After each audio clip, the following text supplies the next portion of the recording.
오늘부터 요한계시록을 공부하게 될 것입니다. 오늘은 요한계시록 1장입니다.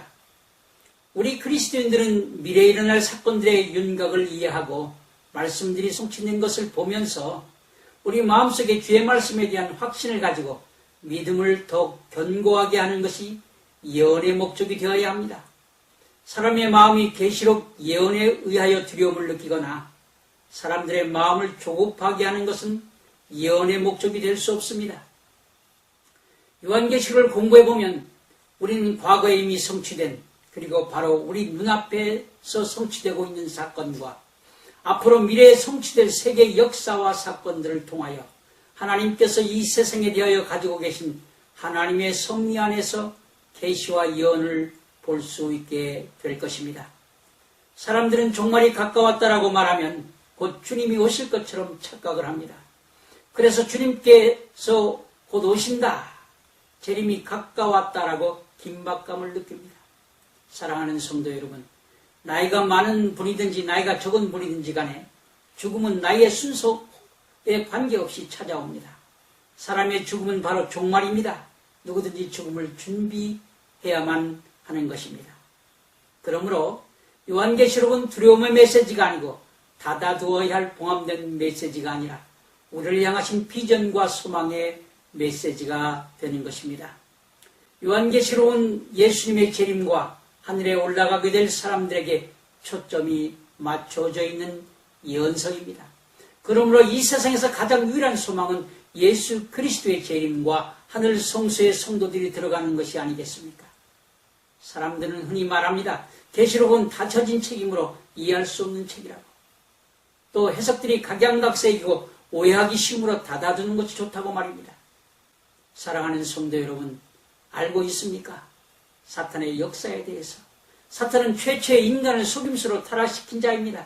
예수님의 출임 때도 사탄은 온 유대 나라를 잠들게 하는 데 성공하였습니다.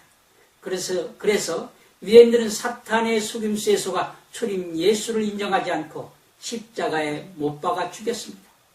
역시 사탄은 재림 때도 똑같은 방법으로 그리스도인들을 기만하여 하나님을 영적으로 경배하지 못하게 하는데 크게 성공을 거두고 있다는 사실을 기억하면서 오늘 저와 여러분은 요한계시록을 공부해야만 할 것입니다. 요한계시록 자체가 다음과 같이 소도를 시작하고 있음을 여러분은 유념해야 할 것입니다. 계시록 1장 1절부터 3절을 보게 되면 예수 그리스도의 계시라, 이는 하나님이 그에게 주사 반드시 속히 될 일을 그 종들에게 보이시려고 그 천사를 그 종 요한에게 보내어 지시하신 것이라. 요한은 하나님의 말씀과 예수 그리스도의 증거 곧 자기의 본 것을 다 증거하였느니라.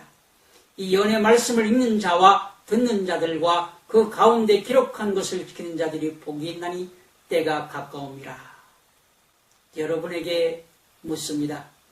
이 계시록 책은 이해하지 않아도 되는, 닫아두어도 되는 책일까요?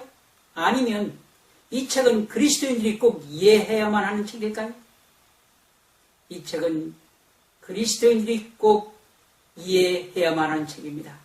이 책은 꼭 열려져서 모든 사람들에게 선포되어야만 하는 책입니다. 이 책은 사실상 누구의 계시입니까? 이 책은 사실상 요한의 계시가 아니라 예수 그리스도의 계시입니다. 예수께서 주신 계시를 요한이 성령의 감동을 받아 적은 것뿐입니다. 우리가 이 계시록에 기록된 말씀을 이해할 수 없다면 어떻게 그 말씀을 읽고 듣고 지킬 수 있다는 말입니까? 이 말씀은 이해할 수 있는 것이며 또한 이해해야만 하는 책입니다. 이 말씀은 말세를 당한 여러분과 저를 위해서 기록된 소망의 메시지이기 때문입니다. 그 이유는 요한계시록 1장 3절에 아주 잘 나타나 있습니다. 요한은 이 예언의 말씀을 읽는 자와 듣는 자들과 그 가운데 기록한 것을 지키는 자들이 복이 있다라고 말하고 있기 때문입니다. 어떻게 해야 하늘나라 새 예루살렘 성에 들어갈 수 있는 복을 받을 수 있을까요? 예언의 말씀을 읽는 자와 듣는 자들과 그 가운데 기록한 것을 지키는 자들이 복을 받는다고 본문은 말하고 있습니다. 여러분, 하나님의 말씀, 하나님의 계명을 여러분의 생활 속에서 지키며 살아가고 있습니까? 만일 지키지 못하고 있다면 복을 받을 수 있는 사람이 아니라는 말입니다. 여기에서 받는 복은 어떤 복일까요? 하늘 성소 즉 새 예루살렘 성에 들어가는 축복을 말하는 것입니다. 한번 물어봅시다. 하나님의 계명이 지켜지십니까? 요한계시록을 보면 하나님의 계명을 지키는 자가 하늘 성전 즉 새 예루살렘 성에 들어갈 자격과 하나님의 살아있는 인을 이마에 받게 될 것이라는 사실은 변경될 수 없는 진리임을 말해주고 있습니다. 사실 계명은 무거운 것이 아닙니다. 여러분이 지킬 수 있는 방법을 알면 아주 쉬운 것입니다. 요한일서 5장 3절에 하나님을 사랑하는 것은 이것이니 우리가 그의 계명들을 지키는 것이라. 그의 계명들은 무거운 것이 아니로다 라고 말하고 있습니다. 계명들이 무거운 것이 아니라는 의미는 계명들을 쉽게 지킬 수 있다는 말도 되는 것입니다. 그러므로 저나 여러분이나 평생 동안 계명들을 가지고 영적 전투를 해야만 할 것입니다. 예수님은 우리에게 죄를 범하는 자에게 70번에 7번을 용서하라는 말씀을 주신 이유는 우리가 수없이 반복적으로 죄를 지어도 하나님이 용서해 주겠다는 의미이기도 합니다. 그러나 계명을 지킨다. 계명을 지킨다는 말은 우리가 범죄를 하고 하나님의 보좌에 나아가 반복적으로 회개하는 것을 의미하는 말이 아닙니다. 계명을 지키라는 말씀의 의미는 우리의 삶 속에서 내 이웃과 더불어 지켜져야 하는 사랑의 행위입니다. 사람들은 착각을 많이 하는 것 같습니다.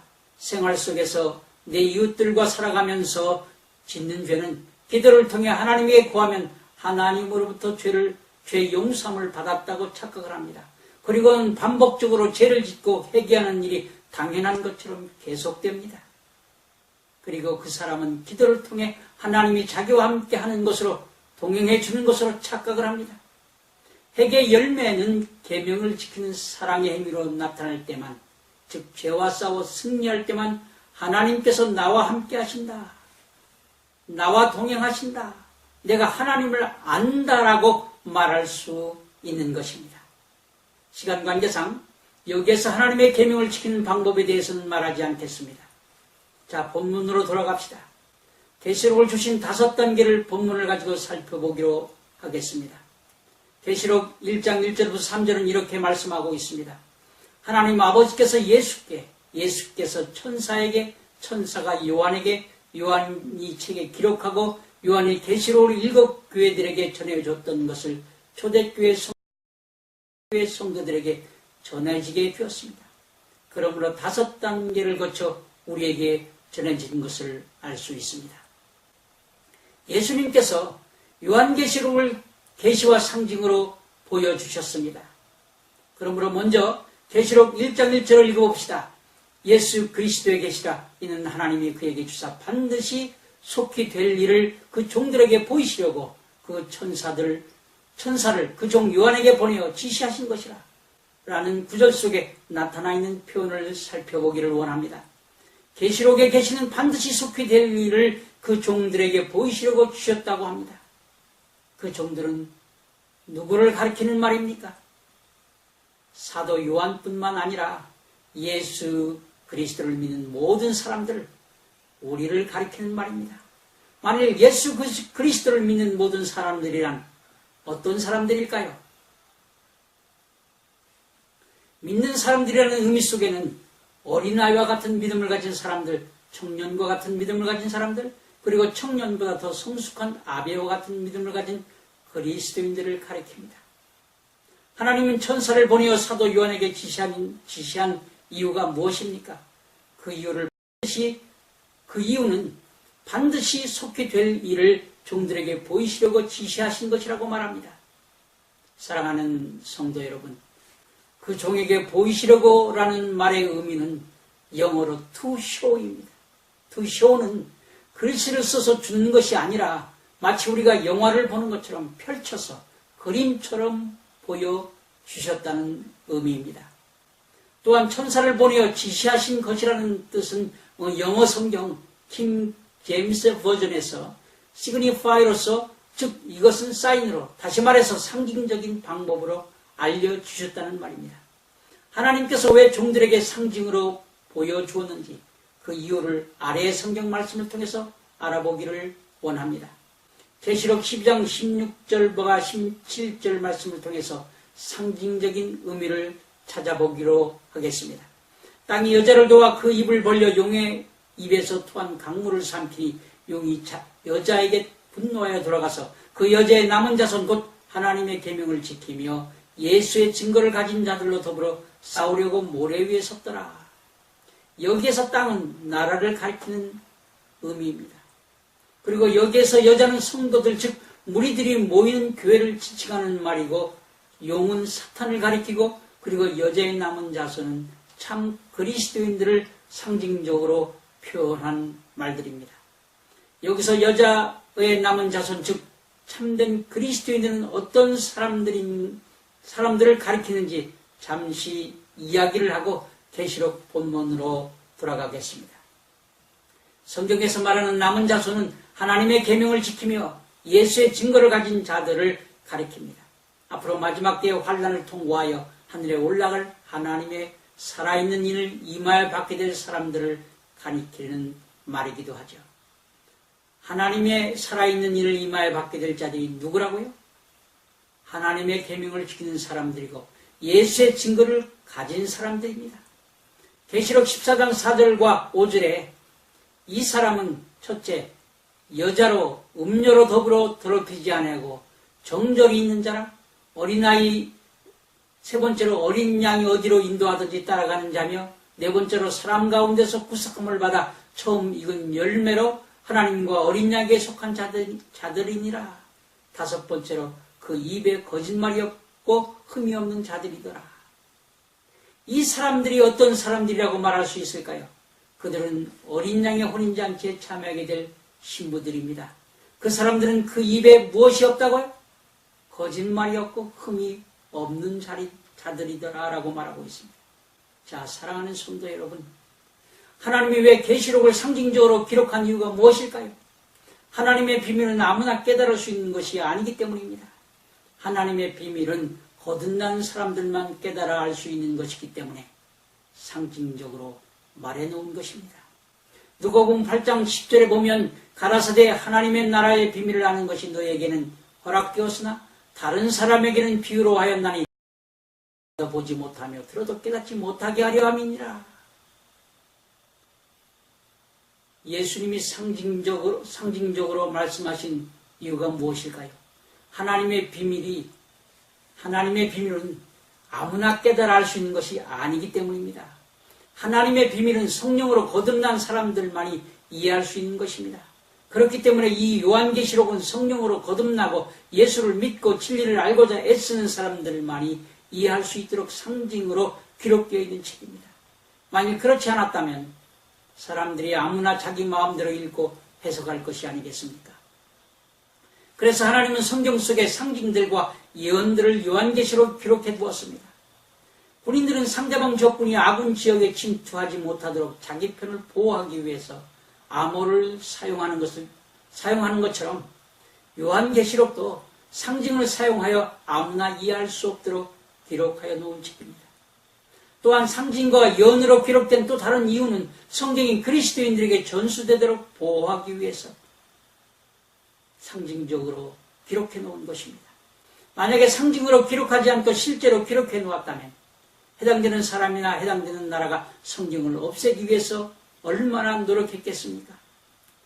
참으로 성경이 오묘한 것은 성령의 감화를 통해서만 주님의 마음속에서 나오는 것들을 이해할 수 있도록 기록되어 있는 책이라는 것입니다. 그렇다면 성경의 상징들을 어떻게 풀고 이해할 수 있을까요? 여러분은 성경의 상징들을 어떻게 풀고 이해하십니까? 어려우니까 그냥 넘어가자고 하고 넘어갑니까? 그러면 신학자들이 연구해 놓은 것을 보고 이해하십니까? 아니면 어떤 다른 방법들이 있습니까?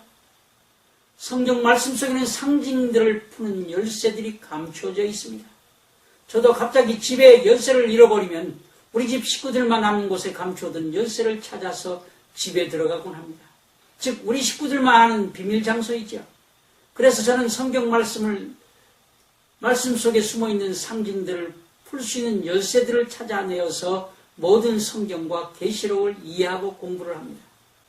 예를 들면 요한계시록에 나오는 짐승은 무엇을 의미합니까? 그것은 성경에 찾아볼 수 있는데 짐승에 대하여 성경 다니엘서는 이렇게 설명하고 있습니다. 다니엘서 7장 23절에 모신자가 이처럼 이르되 넷째 짐승은 곧 땅의 넷째 나라인데, 여기서 나라나 세력을 상징하고 있다는 사실을 알 수 있게 되는 것입니다. 이것이 바로 숨어있는 열쇠입니다. 물은 무엇을 상징합니까? 역시 그 답도 성경에서 찾을 수 있는데 계시록 17장 15절에 보면 또 천사가 내게 말하되 음녀가 앉은 물은 백성과 무리와 열국과 방언들이니라. 그러므로 물은 나라와 사람을 상징하는 말입니다. 또 예언에서 하루는 무슨 뜻입니까? 예수가 6절에 보면 내가 내게 40일로 정하였나니 1일이 1년이니라. 그러므로 하루는 1년이 되는 것입니다. 또 한 세대는 무엇을 뜻합니까? 창세기 15장 13절과 16절에 보면 내 자손이 이방이 객이 되어 그들을 섬기겠고 그들은 400년 동안 내 자손을 괴롭게 하리니 내 자손이 4대 만에 이 땅으로 돌아오리니 이는 아모리 족속의 죄악이 아직 완영치 아니하심이니라 하시더라. 창세기 15장 13절 16절에서 하나님은 400년을 4대로 말하였기 때문에 한 세대를 100년으로 풀어야 예언이 풀게 되는 것입니다. 이렇게 성경에 기록된 상징은 성경으로 풀 수 있는 열쇠가 되는 것입니다. 그런데 오늘날 많은 세대주의 종말론 학자들이 한 세대를 이스라엘 나라의 전통에 따라 한 세대를 40년 혹은 70년으로 해석했고 해석하기 때문에 세대주의 종말론자들이 예수님께서 재림하신다고 예언 날짜들을 말하므로 무리를 빚고 있는 것입니다.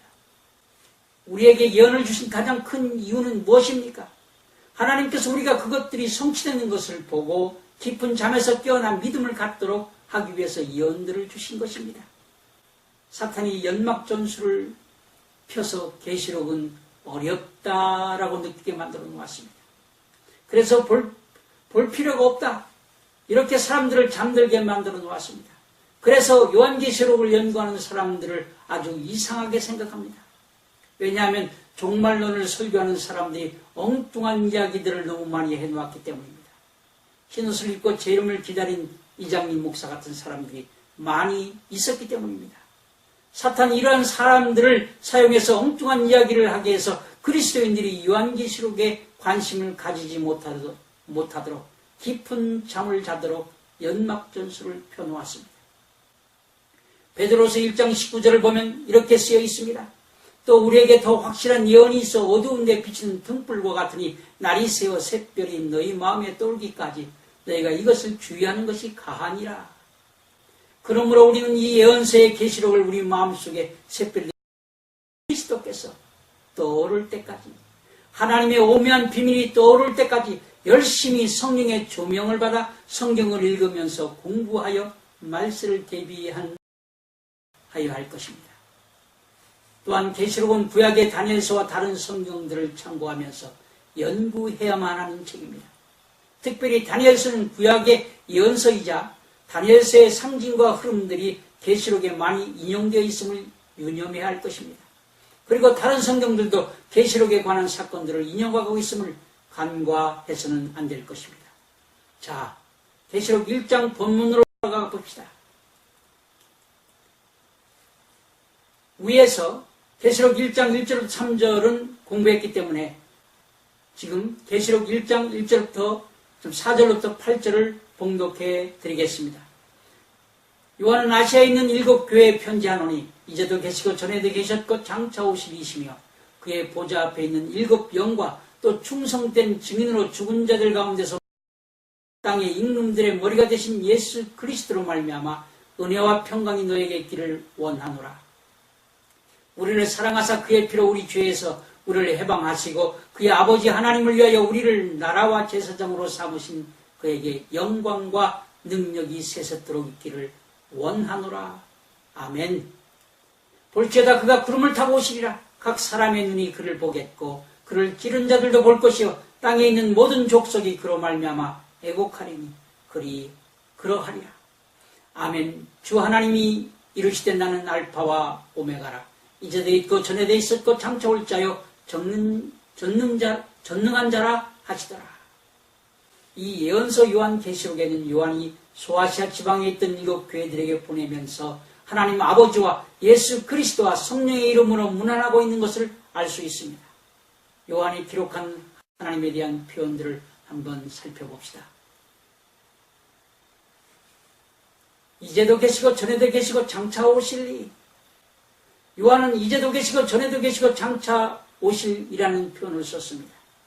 이분은 과연 누구일까요? 이제도 계시고 전에도 계시고 장차 오신 이를 잘못 생각하면 재림하시는 예수님이라고 말할 수 있습니다. 그러나 여기서는 하나님 아버지입니다. 뒤에 가서 설명드리겠습니다. 보좌 앞에 7명은 누구입니까? 맞습니다. 성령님이십니다. 충성된 증인으로 죽은 자 가운데서 먼저 나시고 땅의 임금들의 머리가 되신 분은 누구입니까? 예수 그리스도. 그는 예수입니다. 이제도 계시고 전에도 계시고 장차 오실 이는 하나님 아버지에 대한 예수님께서 이 땅에 재림하실 때 하나님 아버지도 함께 오시게 되는 것입니다. 그러므로 누가복음 9장 26절에 설명하기를 예수님이 오실 때 아버지의 영광으로 오신다고 기록되어 있지 않습니까? 그리고 계시록 4장 8절에도 하나님 아버지를 거룩하다 주 하나님 곧 전능하신 이에게 이제도 계시고 전에도 계시고 장차 오실 자라고 부르고 있는 것을 보아서도 알 수 있지 않습니까? 그러므로 이 표현은 예수 그리스도의 재림날에 하나님 아버지도 함께 오신다는 감격적인 사실을 말씀해 주고 있는 것입니다. 우리를 사랑하사 그의 피로 위에 죄에서 우리를 해방하셨습니다.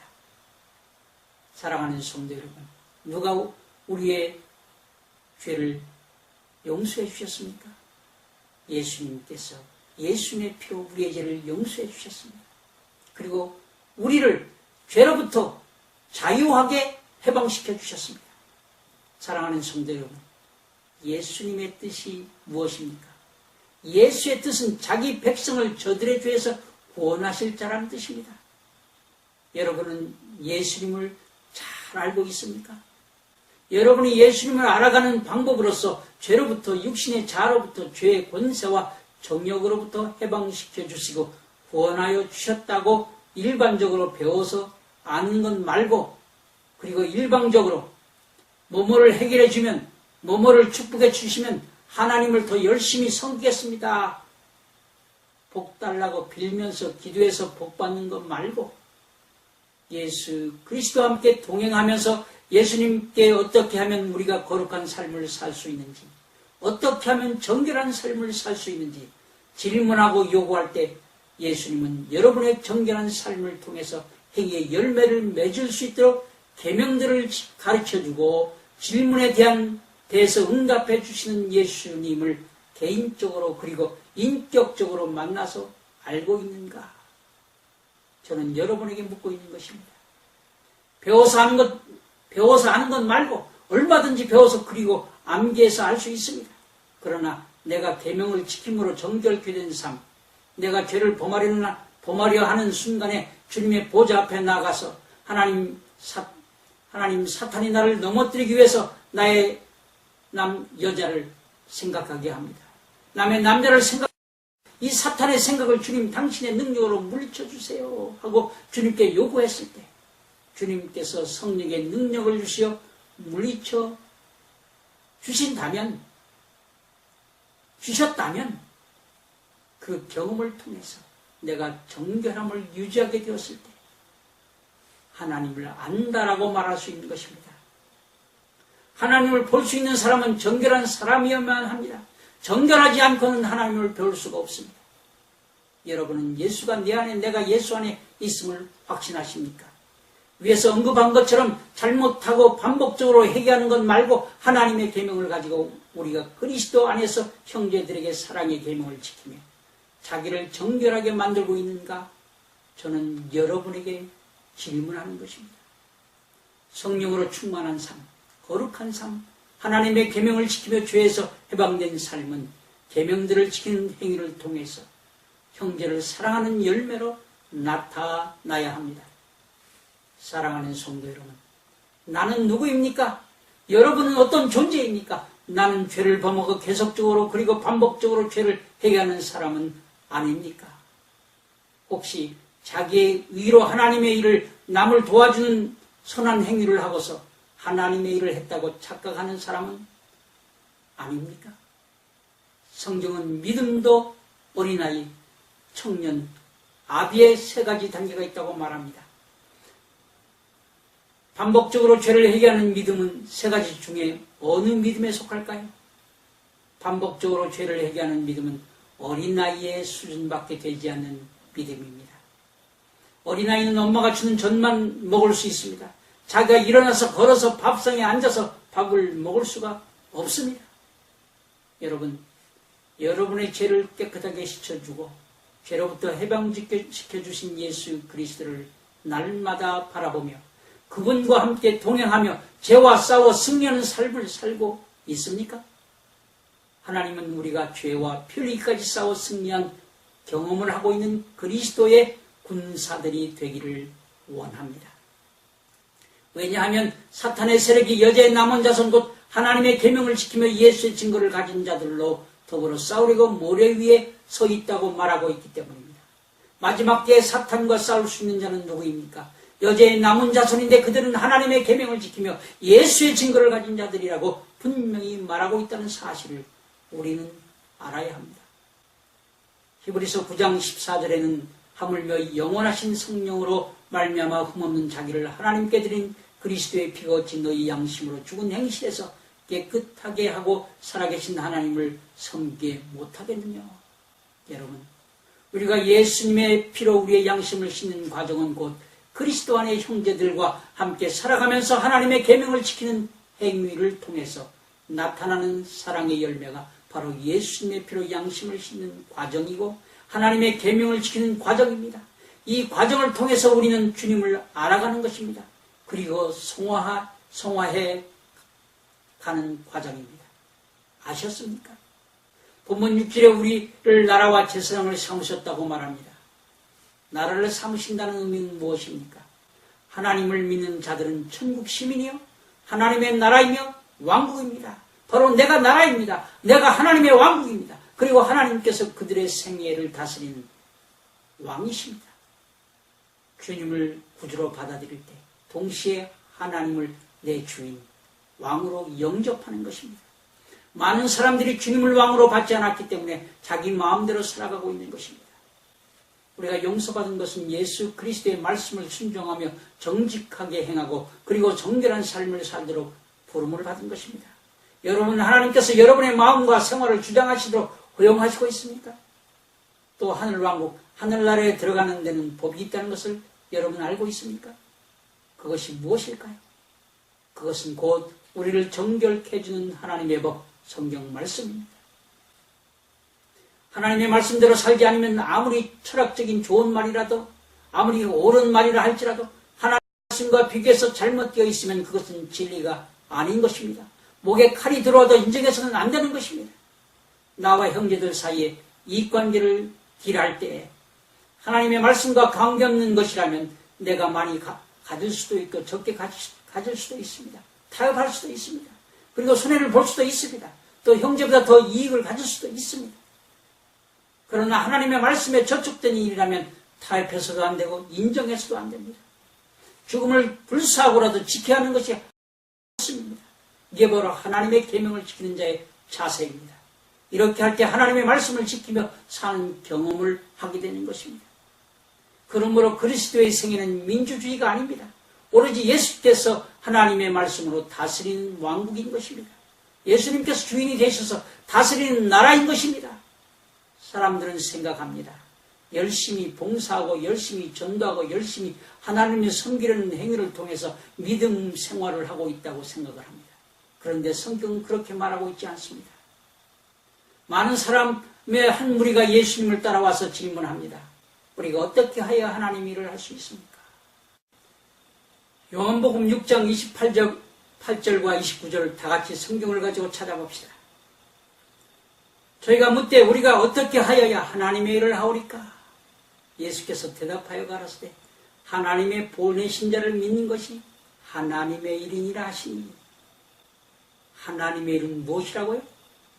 나의 의를 가지고 사람들을 도와주는 것이 하나님의 일이 아니라 하나님의 아들 예수 그리스도를 의심 없이 믿는 것이 하나님의 일이랍니다. 그분이 하라고 하면 하고 하지 말라고 하면 하지 않는 하나님의 계명을 지킬 때에 자기를 정결케 해주신 자를 의심 없이 믿는 일이 하나님의 일입니다. 우리를 제사장을 삼으신다는 뜻은 무엇입니까? 제사장은 죄인을 하나님께로 인도하는 자이며 중보자가 된다는 말입니다. 여러분은 제사장인데 여러분은 제사장 역할을 어떻게 하며 지금까지 살아오셨습니까?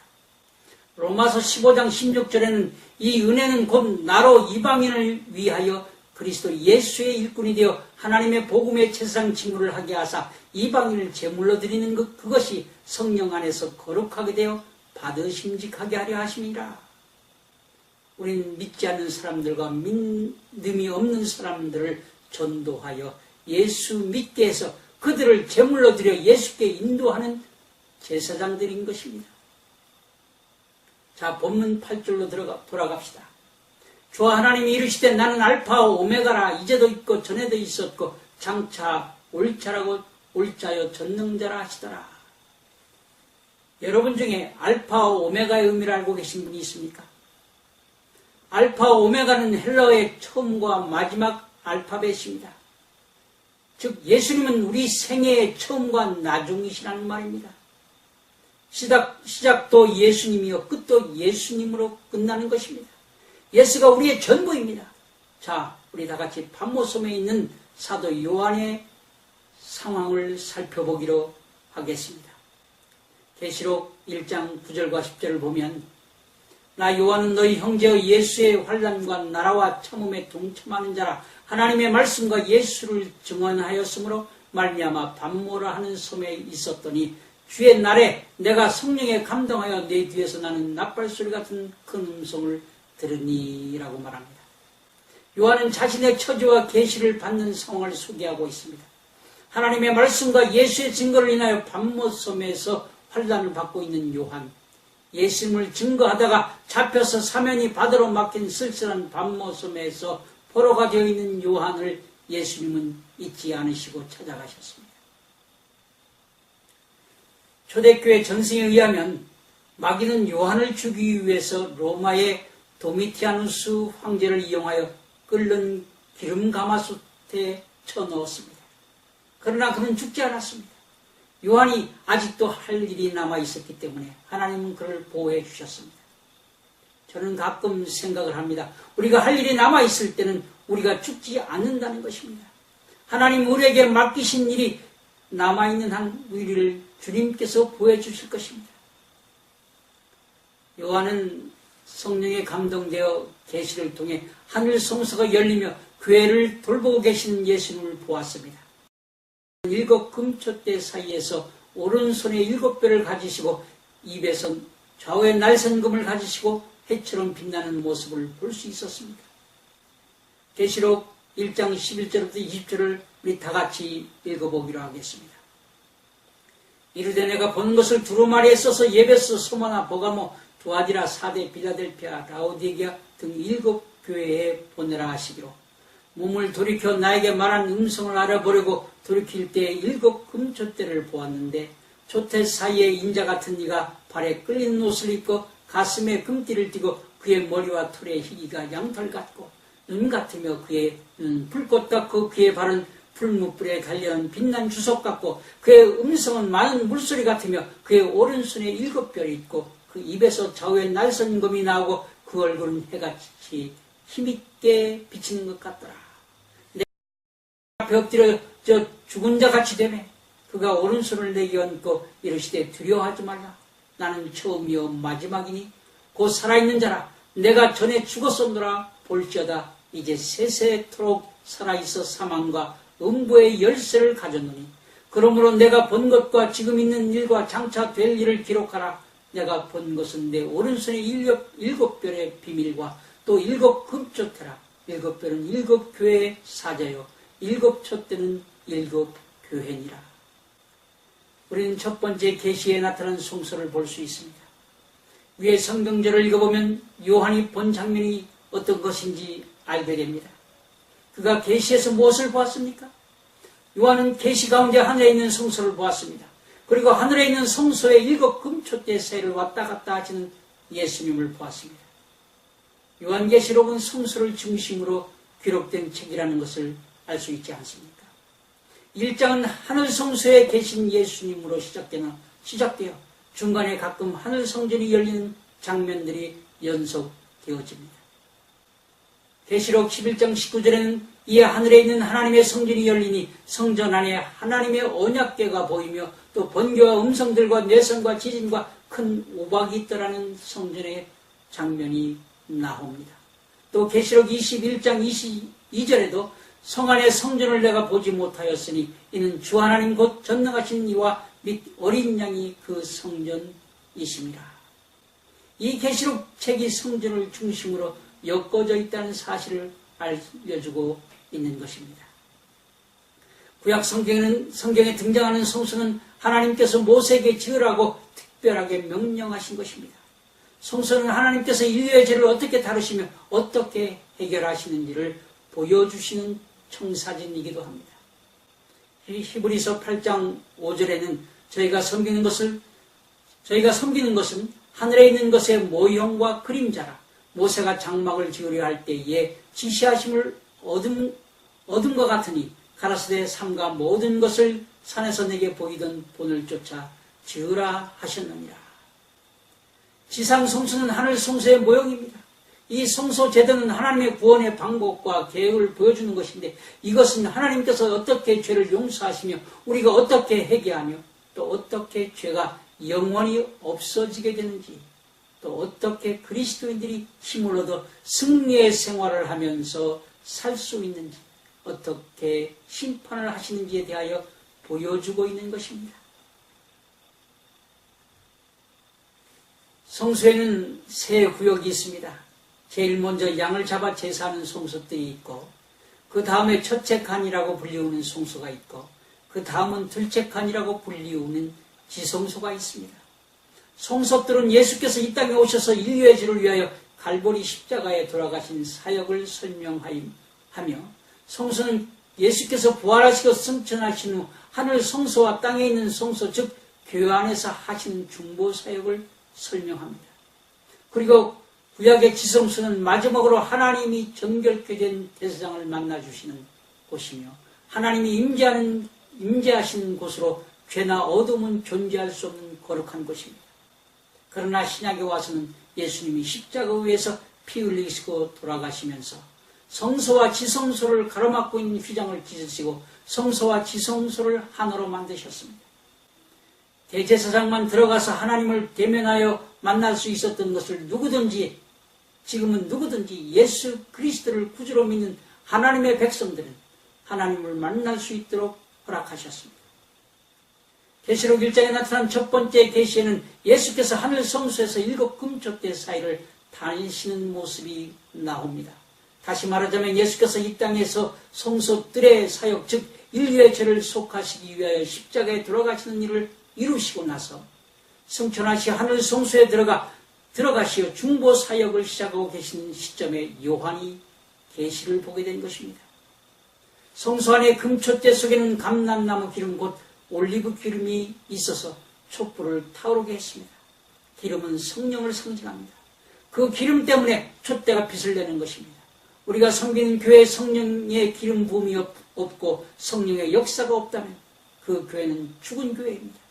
하나님의 교회가 아닙니다. 성령께서 바로 진리의 빛으로 교회와 개인에게 내재하십니다. 계시록에서는 이 7 금초대를 하나님의 교회로 상징되고 있습니다. 계시록 1장 20절은 7 촛대는 7 교회라고 풀어서 설명해주고 있지 않습니까? 그리고 예수께서 그 7 촛대 사이를 왔다 갔다 하시며 교회들을 돌보시는 모습을 볼 수 있는 것입니다. 교회를 끊임없이 돌보시고 계시는 예수님, 혹시 진리의 등불이 꺼질까? 마귀의 속임수에 넘어질까? 와 사랑으로 돌보시는 예수님의 모습을 우리에게 보여주고 있는 것입니다. 그리고 그분의 오른손에 7별, 곧 교회 지도자들이 있는 것을 알 수 있습니다.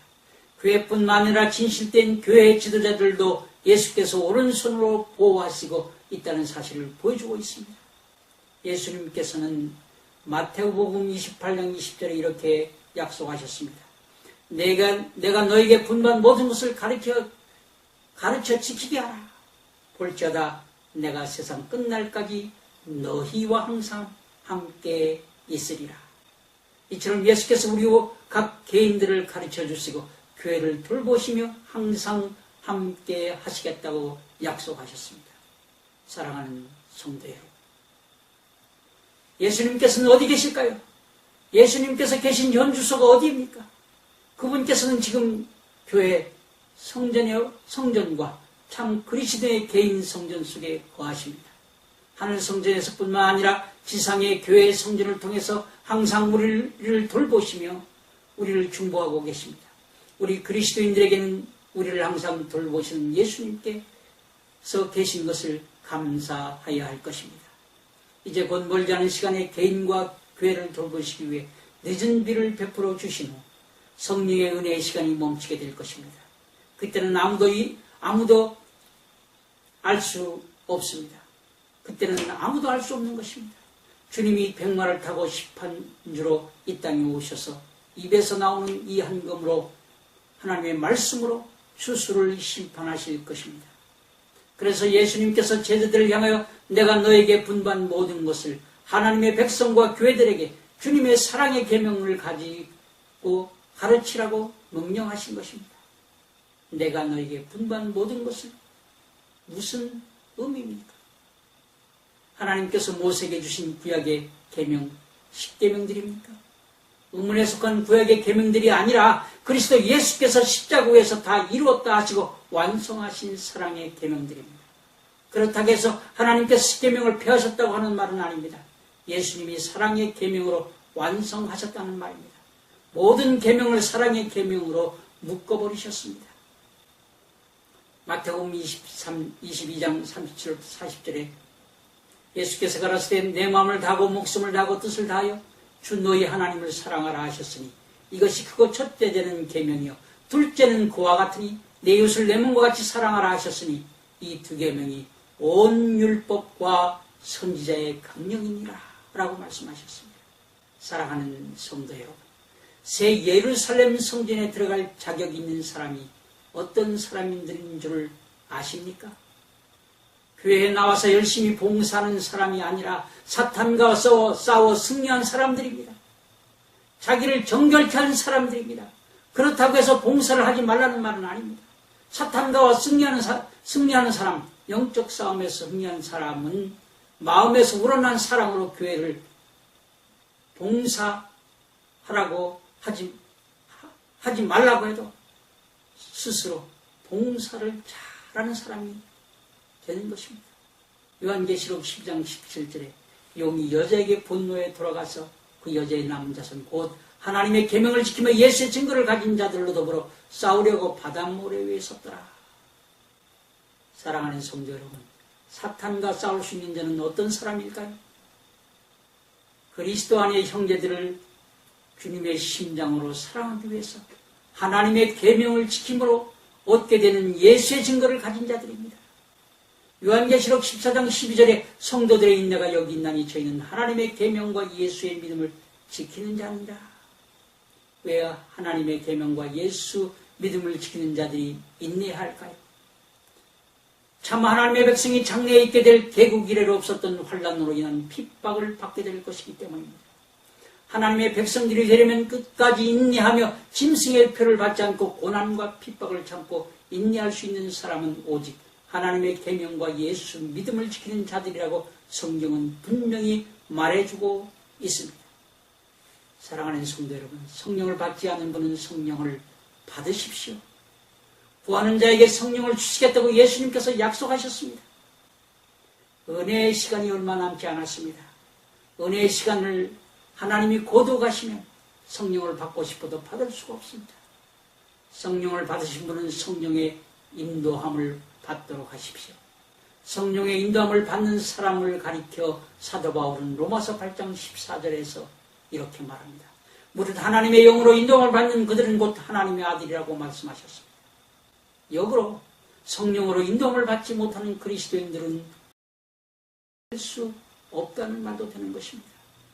성령을 받지 않은 사람과 모태신앙은 하나님의 계명을 지킬 수 없습니다. 왜냐하면 성령의 인도함을 받을 수 없기 때문입니다. 여러분 아십니까? 성령이 오시면 하시는 일이 무엇인지 우리가 거룩한 삶을 살아가도록 인도해 주는 일입니다. 요한복음 15장 8절부터 11절에 그가 성령이 와서 죄에 대하여 의에 대하여 심판에 대하여 세상을 책망하시리라. 죄에 대하여라 하면 저희가 나를 믿지 아니하며 의에 대하여라 하면 내가 아버지께로 가니 너희가 다시 나를 보지 못하며 심판에 대하여라 하면 이 세상 임금이 심판을 받았음이니라. 위에 성경 말씀이 성령님이 오셔서 하시는 일입니다. 9절에 죄에 대하여라 하면 저희가 나를 믿지 아니하며 무슨 뜻입니까? 죄가 있으면 하나님과 죄인 사이에 벽이 가로놓여 있어서 하나님을 믿을 수 없습니다. 하나님은 죄를 해결하지 않은 자와는 교제를 할 수 없기 때문입니다. 어둠과 빛이 함께 존재할 수 없는 것과 같습니다. 죄는 형제들과 사랑하지 못하게 하는 모든 것들입니다. 남의 말하는 것, 형제를 판단하는 것, 미워하는 것, 형제의 약한 부분을 감싸주지 못하는 것들입니다. 또 기도하지 않는 것, 형제를 성령의 사랑에 매는 줄로 하나되게 품으라고 말씀하셨습니다. 이와 같은 것들이 내 마음속에서 우러나지 않을 때는 남을 비판하게 되어 있습니다. 바로 이와 같은 행동을 하는 시간은 성령이 함께하지 않는 시간이라는 사실을 깨달으시기 바랍니다. 그러므로 성령님께서 하나님의 계명을 통해서 여러분 속에 감춰져 있는 죄악들을 책망하시지 않는 사람은 성령을 받지 못한 사람일지도 모릅니다. 그리고 성령의 인도함을 받는 자는 그들이 그리스도의 형제들과 함께 그리고 세상 사람들과 함께 세상을 살아가면서 범죄를 하려고 할 때에 하나님의 계명으로 책망을 받고 즉시 창피를 당하더라도 손해를 보더라도 계명을 지키기 위해서 사람에게 잘못됐다고 용서함을 비는 사람, 이러한 사람이 사탄과 싸워 승리하는 사람입니다. 죄와 싸워 승리하는 자는 하나님과 동행하는 경험을 하게 되는 것입니다. 이러한 사람들이 성화를 경험하는 사람들입니다. 이러한 사람들이 거룩한 삶을 살아가는 하나님의 참 백성인 것입니다. 사도 요한이 반모섬에 계시를 받고 7교회에 보내는 편지가 바로 하나님의 계명을 지켜라. 그리고 너희의 삶 속에서 예수의 증거를 가지라고 말하고 있는 것입니다. 죄와 싸워 승리한 경험이 바로 그것이 예수의 증거입니다. 예수 하나님의 일을 위해서 하나님의 감동을 받았는데 실제적인 성도의 삶으로 한 발자국도 내디디지 못하고 있는 상태를 말하고 있는 것입니다. 사랑하는 성도예요. 어떤 사람이 복을 받는다고 요한계시록은 말하고 있습니까? 여호와의 말씀이 있는 자와 듣는 자와 지키는 자들이 복을 받는다고 했습니다. 기억하시기 바랍니다. 물질의 축복을 받는 사람이 복을 받는 사람이라고 하지 않았습니다. 그러므로 성령의 인도함을 받기 위해 하나님의 말씀을 읽으며 참 주의 종들의 설교에 기울을 기울이시고 하신 발 앞에 엎드려 기도하시기 바랍니다. 그리고 우리의 생활 가운데서 성령의 인도함을 받고 하나님의 말씀을 지키며 이 세상 즉 짐승의 표를 받도록 강요하는 세력과 자신과 그리고 사탄과 싸워서 승리하여 자신을 정결케 하여 예수님의 성품을 닮아가는 삶을 통해 이마에 하나님의 살아있는 인을 받는 여러분이 되시기를 간절히 원합니다. 마지막으로 요한복음 6장 28절 29절 말씀을 제가 읽어드리고 요한계시록 공부를 마치겠습니다. 저희가 묻되 우리가 어떻게 하여야 하나님을 하오리까? 예수께서 대답하여 가라사대 하나님이 보내신 자를 믿는 것이 하나님의 일이니라 라고 말씀하셨습니다. 예수를 구주로 믿고 그분과 교제 가운데 만나서 자기를 정결케 하는 일이 하나님의 일이라고 말하고 있는 것입니다. 그 후에야 하나님께서 그를 사용하십니다. 나타내지 않을 왜 그를 사용할까요? 자기의 의를 나타내지 않을 테니까 말입니다. 온전히 하나님께로만 영광을 돌리는 사람으로 변화시켜 놓은 후에야 예수 그리스도께서 순종하는 사람을 만들어 놓은 후에야 새 예루살렘 성 하늘에 데려갈 수 있기 때문입니다.